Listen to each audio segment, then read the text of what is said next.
Pretty big victory for America First legal defense as a Texas federal judge rules that, in fact, COVID-19 Relief Act passed by Joe Biden's administration is discriminatory against white men. Listen, I'm not here to say I was saying this a few months ago, but I was saying this a few months ago. As the COVID-19 Relief Act stands, small businesses owned by women or socially disadvantaged people, socially disadvantaged, by the way, meaning non-white, were given priority in $30 billion free from the U.S. government. And for the Greer Ranch Cafe, that meant even though they had lost over $100,000 in the past year due to coronavirus, and without government assistance, their business was unrecoverable. All of the $30 billion, which was offered to small businesses, had already been claimed by the time that they could apply for assistance because their priority was low because the owner was a white man. Now let me just say this again, because these days white people are so defeated and so self-hating that people refuse to acknowledge bad things that happen or oppression against white people. The Biden administration passed through a law which is unconstitutional, racist, and sexist against white men, the cost of which being complete and utter financial ruin on hundreds of thousands of white men. This wasn't even the only part of the COVID-19 Relief Act which was discriminatory in these ways. And I know what everyone on the right wing is going to say about this. Oh, look, it's the Democrats fighting racism with racism.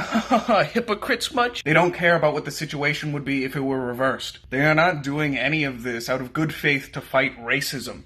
Racism is a boogeyman in a guise. It's their excuse to utilize great and terrible powers in order to enforce their agenda. Their excuse to be able to do whatever it takes to win. If you're at war and someone on the other side shoots your friend in the head, it's not a persuasive response to say, oh, well, how would you feel if I shot your friend in the head? They're at war with you. And the COVID-19 Relief Act shows that they are willing to ruin your entire life and drive you into bankruptcy in order to win. What is the right wing willing to do to win? Most of the right wing isn't even willing to say, hey, maybe a transgender governor who's Republican isn't really right wing. Maybe I'm a lunatic, maybe I'm insane, right? But tell me how, as a white American, these circumstances lead towards my children having more opportunity and a better life than I had. Due to replacement immigration laws pushed by the Democrats and endorsed and accepted by the Republicans, white people will be a minority by the time I am dead. If white people have any political capital right now, it's essentially going to be gone by 2024. So as our numbers shrink and we are continued to be controlled by a political elite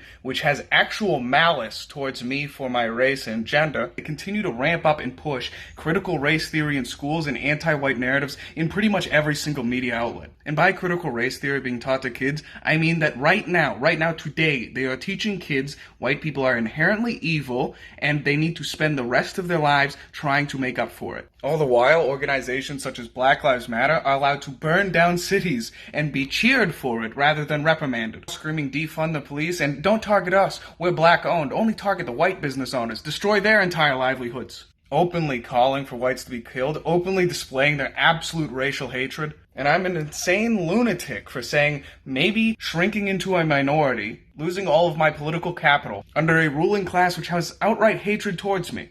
As white people are being taught to hate themselves, and the ever-growing majority of non-white people are being taught that all of their problems in their life are the fault of white people, me and my children, while black supremacist anti-white mobs are allowed to walk the streets with impunity, destroying any who oppose them. Maybe that sounds horrible. I'm a lunatic.